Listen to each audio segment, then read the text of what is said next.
that has never been in contact with any particular law enforcement court system. And from what I can see and what I hear out here from a lot of my Black male, and I'm sure it's common knowledge, is that because they are unfamiliar with the court system, they don't know, number one. Traveler. Okay. She and I have already discussed it. Hear the PC, if we can, Judge. Okay. And then on the bond reinstatement as well, Judge. Right. So officers initiated a traffic stop in Harris County, Texas for a vehicle having a fictitious plate bearing the word traveler on it. During the stop, the defendant refused to provide. Traveler. All right, folks, pause for a second. Let's unpack this. Here we have a classic sovereign citizen, the type that believes ordinary laws don't apply to them. He's pulled over for a fake license plate, refuses to provide ID, and thinks resisting arrest is a badge of honor. Legally speaking, this is textbook probable cause. The officer has full authority to remove him from the vehicle. But notice how the drama ramps up, not just because of his actions, but the sheer audacity. Audience, ask yourself, would you have gone along quietly or tried your own sovereign citizen theatrics? Keep watching, because the courtroom tension is about to spike. Okay. During the stop, the defendant refused to provide ID or insurance information, stating, "I do not consent to this."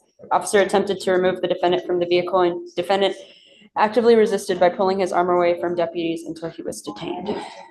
Okay. Tell me what. So we looked at, well, I'm sorry, Madam Prosecutor, the interference with duties of public servant, Your Honor. Even if my client is failing to give them that, then it is an arrestable offense. But in this situation, it is, Judge. However, in this particular situation, he didn't interfere with anything in terms of his own arrest. I can, you know, if it was a resisting or something to that effect, I can. They're just trying to get him out of the car. I don't disagree. It's classic sovereign case where got the license plate, think that traveling by right is what I think how they term it. You know, in this situation, Judge, and the reason I'm employing upon the court is, even from what Madam Prosecutor has seen on the video, they're pulling and tugging at his arm, which put my client in some fear. It was more than one officer. It was pretty. But he still has a duty. If they're asking you to come out, they can lawfully do that.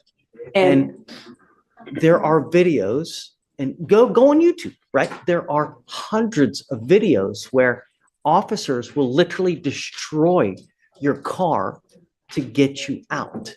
When you get into a pissing match with a person who has the power of arrest, who's going to win, Mr. Daly? We don't disagree, Your Honor. Right. You know what I mean? That's real life. We don't disagree, Your Honor. I think under the circumstances of what actually happened, it was not Mr. Daly's position to resist or to interfere. That was not. He was concerned for his safety at that point. And actually, I don't know, did you hear that on the video? Right. And so in reviewing the video, it was pretty quick, pretty brash. They didn't give him an opportunity to respond per the prosecutor. In this situation, it wasn't as if he was intentionally. Remember, this is just a mere probable cause. Yes, so I agree. You know, they ask you to come out of the car one time. Yeah, you know, it's really so. I mean, I think that there's enough probable cause to go forward now. Here's where the courtroom heat turns up. The judge is explicitly calling out repeated failures to appear. This isn't just a legal technicality, it's about respecting authority and maintaining the integrity of the court. Legally, revoking a bond is serious. It's a mechanism to enforce compliance. But notice the defense trying to add context about unfamiliarity and fear, classic humanizing argument. The audience, imagine being in the judge's seat. Do you enforce the rules strictly or show leniency? This moment highlights how law isn't just black and white. It's a high-stakes chess match between procedure, discretion, and human behavior. The problem is, Mr. Daly, is that we revoke your bond. Your bond is set at 2501, and you've continually failed to appear. So, you know, the case and the way that you've treated us, it shows me that you just refuse to accept authority. How are we supposed to deal with that? How do we deal with that, Timberland? Your Honor, the only reason I bring to your attention is I asked the court to take into consideration, we have a Black male works every day who, and I hate to put that on the court, but I do in this particular climate, that has never been in contact with any particular law enforcement court system. And from what I can see and what I hear out here from a lot of my Black male, and I'm sure it's common knowledge, is that because they are unfamiliar with the court system, they don't know, number one. Number two, when they do come in contact with police, and my mother is assistant chief of police. So I can understand, even when I was younger, I was taught that there are certain things that you have to do with when a police officer even stop you on a speeding ticket. What we don't know is whenever these officers come up, when you're somebody who don't have the privilege of having a police officer as a parent, or who isn't familiar and is being raised in this particular climate and seeing what they see on TV and seeing what they hear and everything that has occurred, you don't know what the proper steps are.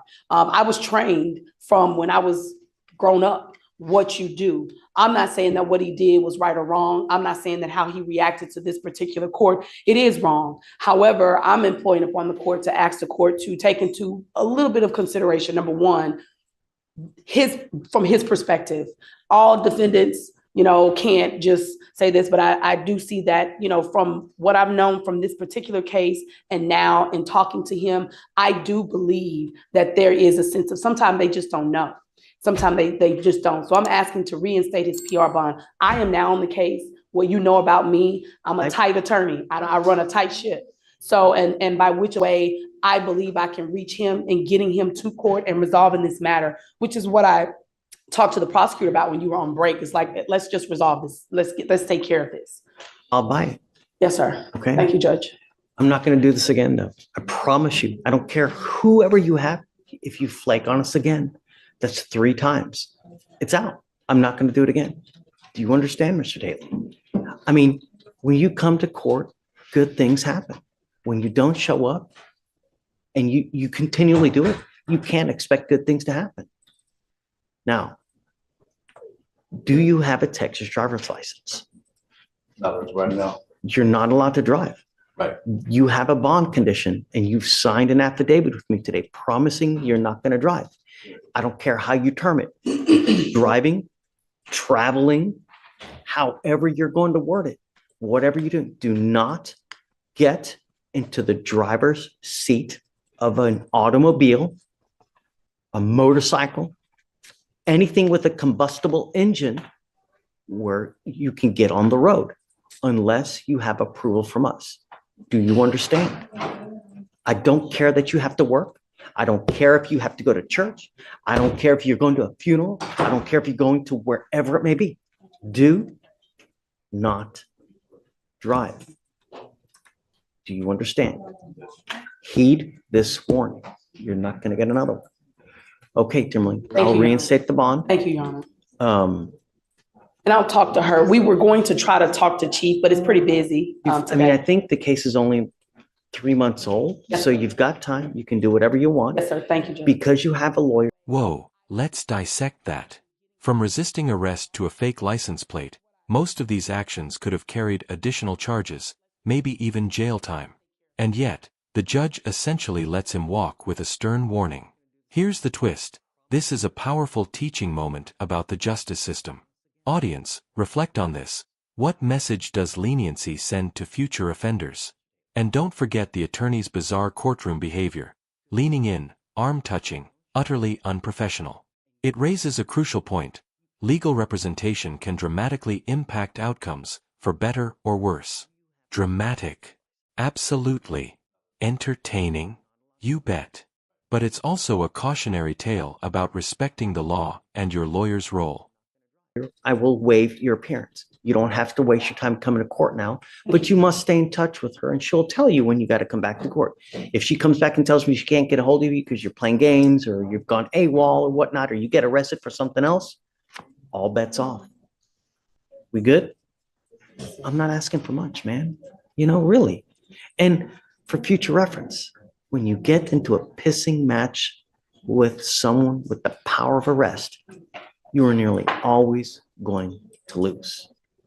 It's just the way it works.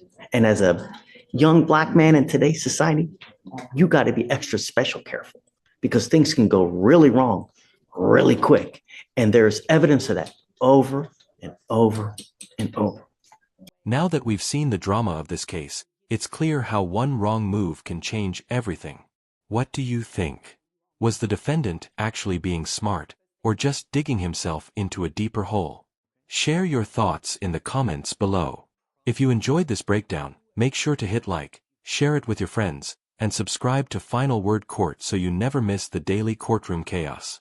I bring you real moments between judges, defendants, and all the drama in between every single day. Thanks so much for watching. Your support means the world, and I'll see you in the next video.